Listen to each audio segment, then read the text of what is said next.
We've all said it at some point. I'm just a creature of habit.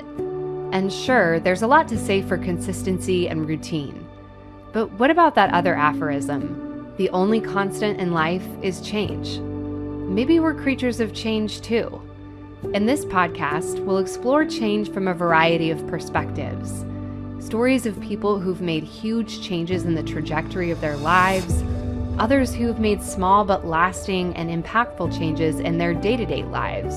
And we'll also just nerd out about the science of human behavior and how we can get better at executing the small changes and embracing the big ones. I'm Valerie Martin, and you're listening to Creatures of Change.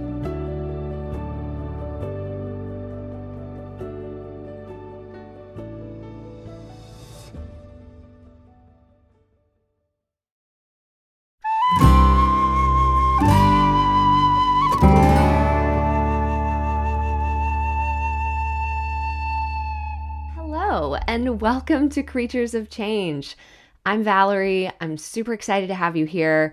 You're going to learn more about me in this episode, and I'm going to tell you about 10 of the significant changes that I've made in my life, not because I think they're particularly interesting, but I know I love hearing stories like this from other people, and there's probably going to be at least a couple of these where you pick up something interesting or relate to it in some way. So they're going to be brief, each one, but if you want to know more about any of them, definitely DM me, email me. I'll give you all that info later.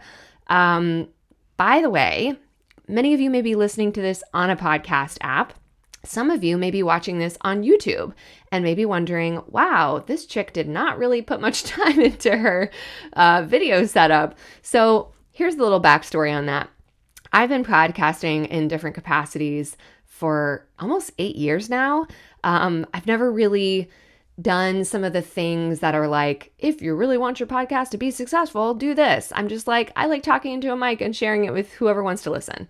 So I am putting a little more effort into quote unquote turning pro, as Stephen Pressfield says, with this podcast. So I made a deal with myself. I will record video even for solo episodes, but I'm not going to care too dang much about what it looks like.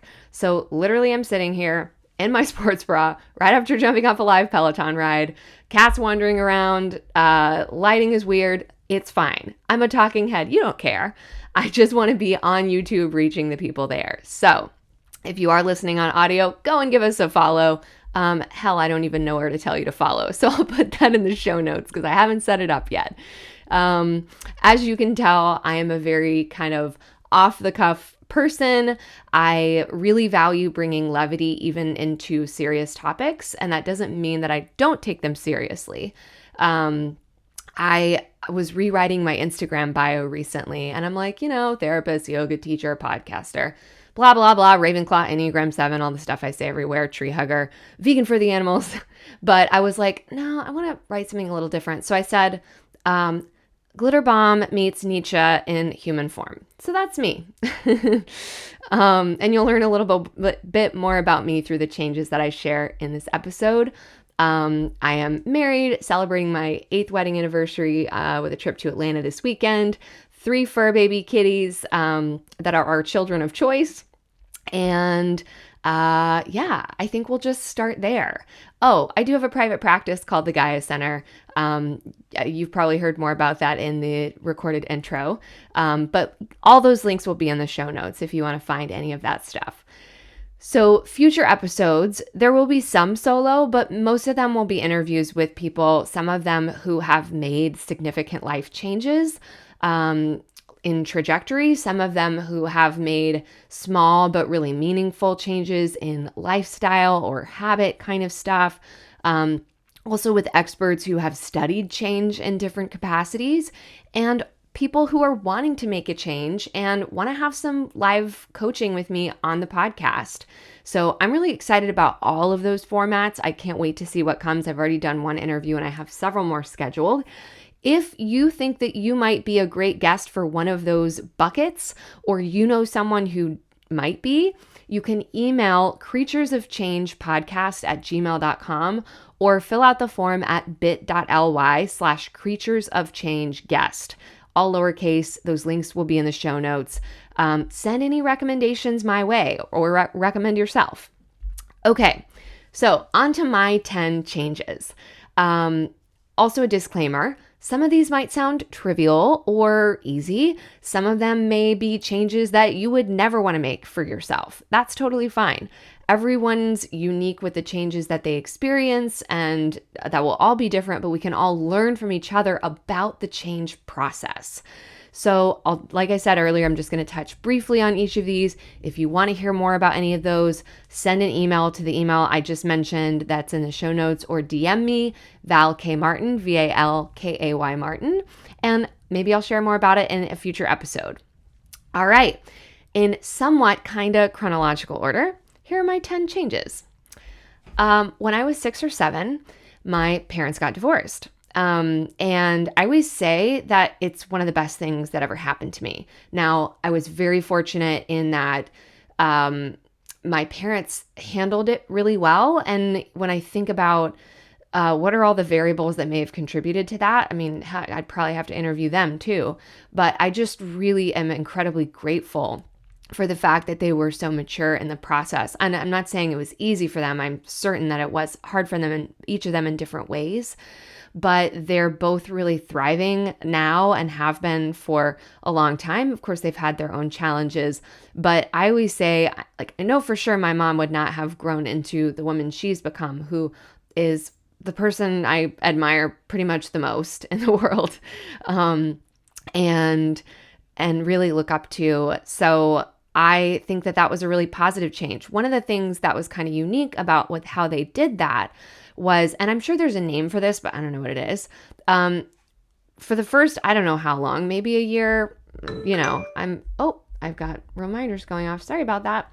For the first little while, my brother and I stayed in our house, which, P.S., was built by my grandfather. I'm so sad that we don't have the house anymore, but I get to drive past it and see what it looks like now. And so we stayed in our house, and they got a cheap apartment and would swap locations themselves. So that was like, wow, how cool is that they were able to do that and have minimal disruption for us. But like I said, on the whole, a pretty quote unquote easy divorce for the kids. And I always just like to kind of throw that out there, because I know that a lot of times people are really scared about if they are feeling like they do need to move toward divorce, and they're really scared about upsetting their kids, disrupting their kids' lives. And yeah, it really can be. It depends on the unique situation, and care needs to be taken, and, maybe therapy. But there are successful divorces, and I call myself a child of successful divorce. So it does exist. Okay, number 2. My relationship with food changed and then changed again. So I always had a major sweet tooth as a kid, never thought about what I was eating, never cared. I just wanted it to taste good. And I was kind of that way, didn't think about body stuff, didn't really have those messages until, then you start to enter like middle school, junior high, and it's everywhere, you can't ignore it. So that, on top of some, things that were going on in my life, that, were stressors that I was trying to figure out how to manage. I remember having read, actually, at one point before things changed for me with food. It was in, I don't know, one of those teen magazines, and it was about someone with an eating disorder. Not one of those things where it's like, you always hear about people who are like, oh, that's how I learned to have an eating disorder, so I watched this after school special. It wasn't that, but it was, I remembered reading about this person with anorexia or restricting their food. And I thought to myself, like, I would never do that. I love food way too much. Spoiler alert, it did happen. The irony is, as many people who restrict their food, I still was obsessed with food. This was when the Food Network was kind of newer, or at least in my town. And I would cook for people. I thought about food constantly. Not only the kind of monitoring and tracking of it and, obsessing over nutritional things, but just I couldn't stop thinking about it because, hello, I was depriving myself of it. So not surprising. But that was, a very, very painful, difficult experience that I didn't understand while I was going through it. Eventually, I did get help. And I'm sure that things would have gotten much worse without that. That kind of continued into college. And after my freshman year, I did this Janine Roth retreat and learned about internal family systems, started to understand the parts of myself that were doing these behaviors, even ones that I just hated and then would hate myself. And anyway, all that to say, that in my early 20s, my relationship with food changed again for the better. And I had gone to college for communications, radio, TV, film. Haha, never worked in that field. And ended up working in public relations for a few years.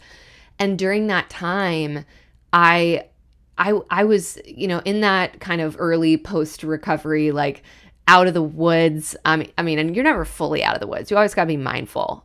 Things can pop back up. But I was not in behaviors. I was like feeling food freedom for the first time in years.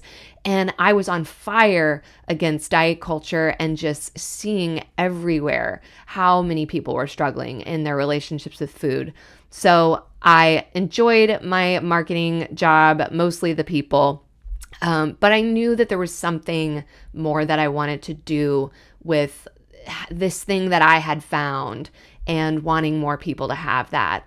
So I went back to grad school. And this is my change number 3, my career change. And I studied social work.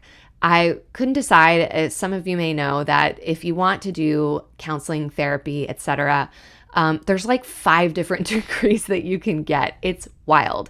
So figuring out which credential do I want? What kind of program do I want? Where do I want to do it? Now, I was a Longhorn in Austin already for undergrad, and they happen to have one of the best schools of social work in the nation. So I thought, well, that's easy. I'll do that. And really enjoyed the program overall. And then comes to change number 4, because I knew I wanted to work with eating disorders. I don't know if it was legislation or what, but at that time in Texas, so this would have been 12 years ago, there was not much eating disorder treatment. Maybe some outpatient in some of the bigger cities, but not much in the way of higher levels of care. And I knew I wanted to work in a higher level of eating disorder care. So I started poking around because the way that my program worked, I could either stay in the area and go through this complicated matching process and end up somewhere that maybe was not really where I wanted to be. Or I could find my own thing long distance. And as long as it met the criteria and they wanted me, I could do it. So I went online and I found a place called The Ranch in Nunnally, Tennessee, about 45 minutes outside of Nashville. And I interviewed on Skype back in ye old ancient Skype days. And we decided to do it. So I packed up my car, left my 2 cats with a friend, and said, I'll be back in 4 months. I came and rented a room out of a lady's condo and did that internship. It was, wow, trial by fire, an incredible learning experience. At the time, this treatment center was really, really excellent in clinical care, and there were ups and downs, and that level of care with highly acute clients is really difficult. But I learned so much. It was overall a really good experience. And then when they offered me a job after grad school, I was like, I can't turn this down. I didn't want to move to Tennessee, but I guess I'm going to be here for a little while longer. So, went back, got the cats, got all my furniture and stuff, moved into an apartment. Change number 4, I officially came to Nashville. And I really didn't know. I mean, I never intended to leave Austin, loved Austin.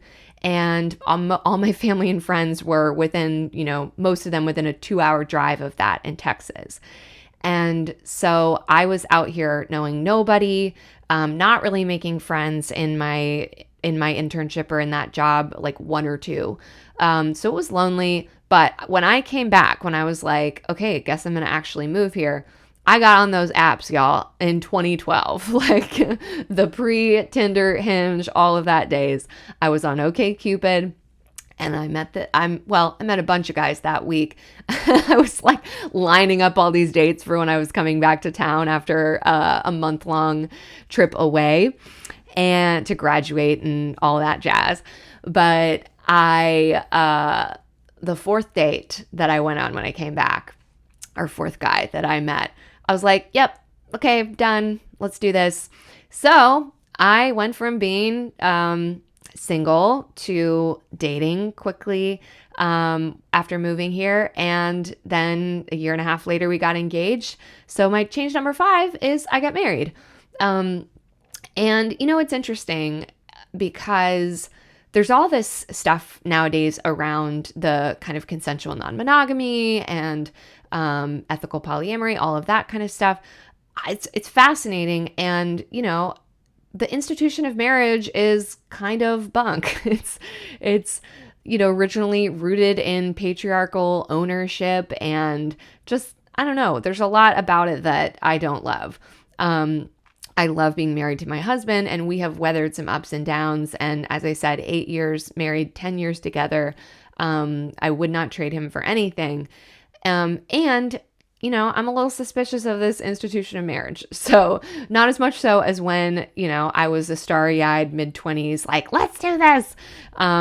So yeah, who knows what that will look like over time. But all I know is that I am deeply committed to this relationship. As I always say, I can't predict the future. We can't predict what's going to be going on in my life 10 years from now, 20 years from now.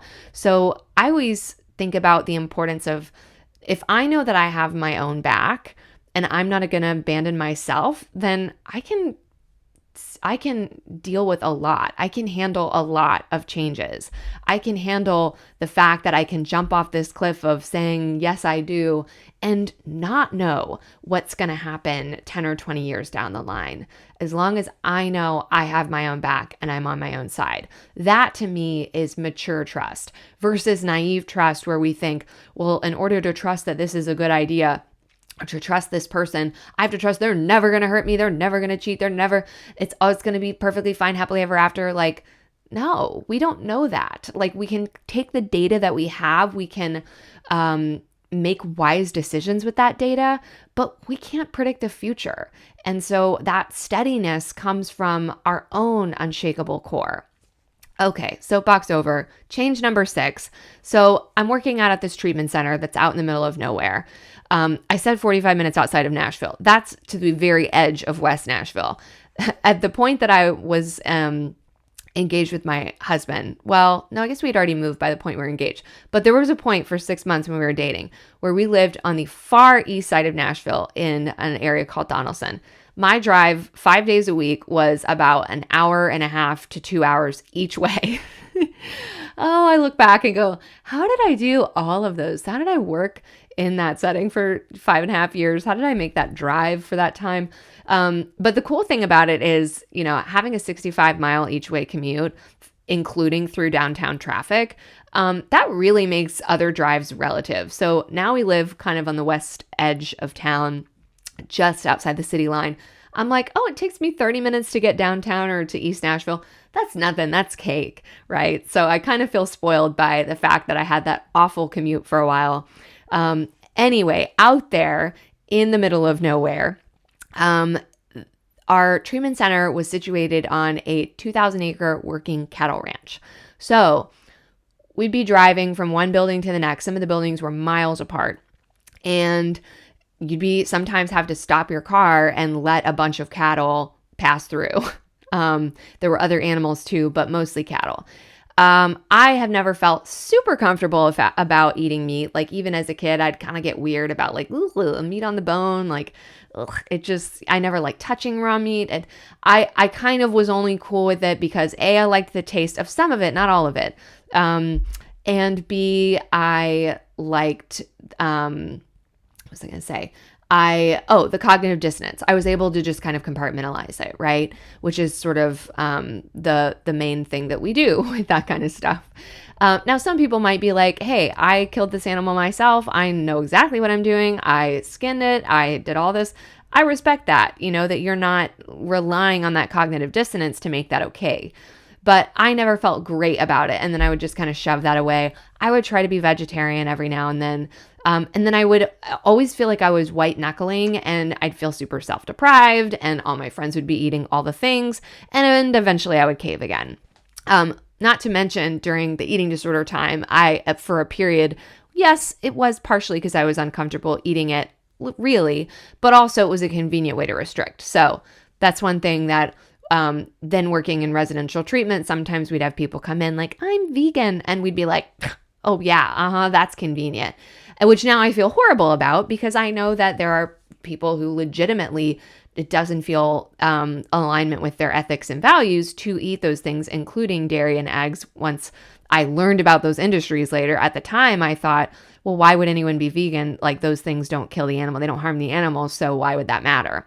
It must just be because it's disordered and rigid.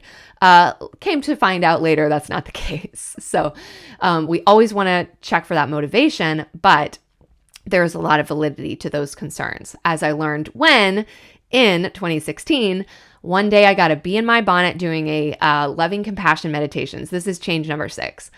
And I started thinking about all those freaking cows that I would see every day.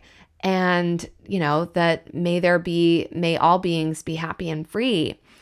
And I thought, damn it, time for me to go get some vegetarian cookbooks again. Looking through the cookbooks at our big used bookstore here, McKay's, and I find this book that's not a cookbook. It's a nonfiction book called Eating Animals by Jonathan Safran Foer, who also writes fiction. And I was like, that looks interesting. I got it within a matter of days. I was watching all the documentaries that I had always avoided. And boom, I realized not only was I done with meat, but I was like, I guess if I'm not going to eat meat for ethical reasons, like kind of can't really have this other stuff either. And shockingly, for the first time in all of the years that I tried vegetarian, pescatarian to kind of align more with my values, this was the time that I haven't felt deprived. And that's a thing that I always tell people about my choice for veganism. First of all, number one, I still love plenty of people who eat all the things, who wear leather. If I didn't, I would just have a really small world. So I almost have like a way of compartmentalizing that stuff in my brain where I'm like, this doesn't affect how I see you. Would I love if you went vegan? Of course I would. But this doesn't make me judge you or see you differently. I did that for 30 years too. And, most of the time wasn't really thinking about it when I went and bought something leather. So, I didn't feel deprived because it felt more like I am choosing this. I can smell that does smell good, but I am choosing not to have that. And the other thing is going vegetarian or vegan nowadays, there are bajillion options. I am a huge ice cream person. I'm a huge cheese person. I would never give those up. I just have different versions of them made with different building blocks. And if you've had a vegan cheese or ice cream and you're like, ugh, it was so bad, because that used to be me. I used to say, ugh, why would you have soy milk ice cream? Gross. You just haven't had the right ones yet. There are so many that are delicious. And I'm a foodie, still a foodie, always will be. Now, one of my favorite things is travel. Before, it's like one of the best parts is finding the great restaurants, right? Be on Yelp, whatever. Now I'm on Yelp, I'm on Happy Cow.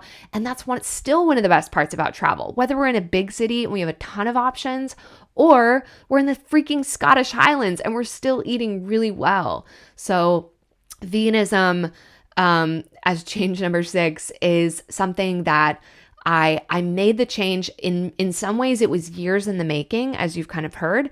And in some ways it was like that switch flipped. Once I watched all those, I was done. And I've never had an urge to switch back. It's part of who I am now. And that's a thing that we'll uncover with a lot of the stories of change that we talk about on this show, is that so much of it comes to identity. James Clear talks about this in Atomic Habits. And in a way, we want to be mindful of that because there can be aspects where we're talking about identity groups like political stuff. And because we're using it so much as an identity, then we're really rigid and we're not so open to change in our ways of thinking. So obviously that can be a little dicey or very dicey, even dangerous. However, when it comes to things that don't really affect my veganism, doesn't affect anyone else. So if I want to consider that a really core part of my identity, I can, right? That's not keeping me closed-minded in a sense that's harming anyone else. And also I get to eat really great food. It's, some people will say it's the healthier way of eating. Now, I have plenty of vegan play food. I don't use the term junk food. I learned play food from intuitive eating. Love it. I make sure that my body gets the nutrients it needs, and then I got plenty of play food on the side, and it's delicious. So hashtag anti-diet vegan. Change number 7. I'm going to blaze through these last ones pretty quick. Movement. I have always loved movement. Okay, if you're watching on YouTube, I'm picking up this little picture from the side of my desk. This little chick here wearing a little very 80s leotard swimsuit and some leg warmers. That's me. It's my little reminder to be kind to little Val over there. I have been moving forever. I've never been a sports person unless you count cheerleading and gymnastics, which is very athletically challenging. But I always have loved moving my body. I've loved quote unquote exercise and fitness, especially once I really decoupled that from the sort of aesthetic stuff and diet culture. And what's neat about my relationship with movement is that the format changes all the time, and yet the consistency remains. And part of what's helped me be consistent in recent years, I think this has not always been the case with movement. I will say I've probably been the most consistent with movement in recent, the last 4 years than I ever have been. And a lot of that is because I almost always do it in the morning. That doesn't mean every single morning. However, again, kind of principles of change, it's often easier to do something every day than to do it 5 days a week or, 3 days a week. That may not be the case for everybody. Some of us operate differently, but I really do move every day, even if that moving is a walk or it's a floor stretch or something. So if I do that in the morning, then I am already feeling, not only am I maybe getting some of those endorphins, hope molecule, happy chemical stuff going on. You can read about in The Joy of Movement, which I hope to have Kelly McGonigal on Bodyful, the other podcast. But it's just, I already feel like I've done something good for myself. It feels good. That's another thing that she talks about in The Joy of Movement is that the people who have a more consistent practice with movement or exercise are the ones who are finding ways to enjoy it in the moment, doing it in ways that are fun or enjoyable at the time, and not just relying on that, like, oh, I know it's good for me, I know I'll feel better later. That we really do better if we can, shockingly, actually enjoy the experience some. So I have done every home workout under the sun over the years, back from VHSs to DVDs to almost every streaming service. I've, done obviously studio yoga, which I also teach, studio bar stuff, Orange Theory. I've done a lot of it. And now I'm officially a Peloton junkie. I also really love Bar 3. Their online classes are amazing. But Peloton, I can get almost all my needs met in one place. I am a huge, huge fan. I have a whole little WhatsApp thread with random people, a group of women that I've met, that we connect with each other. We send screenshots of, oh, here was my stack today, 10 minutes of this, 20 minutes of this, 10-minute stretch. And that's another great tool for change, is like having that kind of support. I mean, the accountability word, mixed feelings about, but truly science tells us it helps, right? So that is my change number 7. And also that includes like some psychological flexibility and flexibility with my self-concept. For instance, I used to say, I hate running. I run when chased. I will never be a runner. Why would people do that? Just like I would say, why would people not eat cheese, right? Quote unquote, real cheese. And actually, you might see if you're watching on video, not only is there a bike behind me, but there's a treadmill. Oh, there it is. And I don't run all the time. I run very slowly compared to most people, but I have started to enjoy running. Maybe it's more jogging, but it's a start and I'm enjoying it when I allow myself to do it only when it feels good. Anything else starts to feel obligatory, forget about it. Okay. Number 8, my professional interests have changed. So yeah, I got into the field primarily to work with eating disorders, but then over time, as I've continued to grow, learn more things, my interests clinically have evolved more into the trauma stuff, more into sex therapy, relationships. As I've done my own work, I'm like, oh my gosh, again, I didn't realize that I could have a better relationship with my sexuality. I want other people to have that too. And most therapists are not talking about this. I want to be someone who talks about this. So all of those things have been really cool to just see how I'm always interested. I've got a million books and trainings, always interested in learning new things clinically. And it's a challenge to kind of allow myself to follow those interests without feeling like I have to do every training, read every book. Hello, welcome to being an Enneagram 7, if you know what I mean. Okay, number 9, related but different, is I always thought that once I went into private practice at the beginning of 2017, I thought I love being solo. People talk about it's being lonely. I'm like, I have my friends. This is my jam. I love just getting to call the shots, to be my own boss, to not have to worry about other people. Some people go into group practice and then, hire other clinicians who work with them or maybe even have administrative staff. I was like, that sounds like a freaking headache. I don't want to do that. So not only had I said before, I never want to work with couples, I also said I never want to have a group. Now I'm doing both of those things. So again, being flexible with our self-concept, not boxing ourselves in. I took on an intern who reached out to me on Instagram of all things, Colleen Werner. Ended up being such a great experience. I was like, oh, I want to do this again. Oh, I want to hire her. So how do I do that?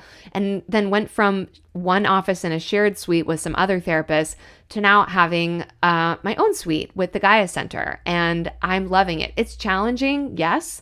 There's a lot more involved, but so far, really loving it. And who knows, maybe someday I'll go solo again, but this change is really, really exciting at this time in my life. And then number 10, my podcasts have changed. I kind of mentioned at the beginning that I've been podcasting over the years. It started off with one called Whole You that I co-hosted with a dietitian. And then I can't remember if there's something else in between, but I had one called What's the Fucking Point, which you can still hear some of those episodes. They're in the feed with my podcast Bodyful. So then I had one called Vegan and Vibrant for a little while. I might still resurrect that one day. We'll see. And that was about kind of vegan, mental, emotional health and well-being. And then Bodyful, which is about a year-ish, maybe a little over that old. And now this. So it's really fun. When I have an idea, I'm sometimes just like, oh, idea happens. Now I need the URL. Now I'm trademarking it. Now I'm designing the logo all by bedtime. So that's a little bit about the scary insides of my brain. This was really fun. I know I talked super fast. I was just feeling really excited. So I hope you enjoyed this episode. And already I know what you're going to be hearing a couple weeks from now, an interview with my friend Ray, and I can't wait to share that. So subscribe, tell your friends, and I'll see you next time.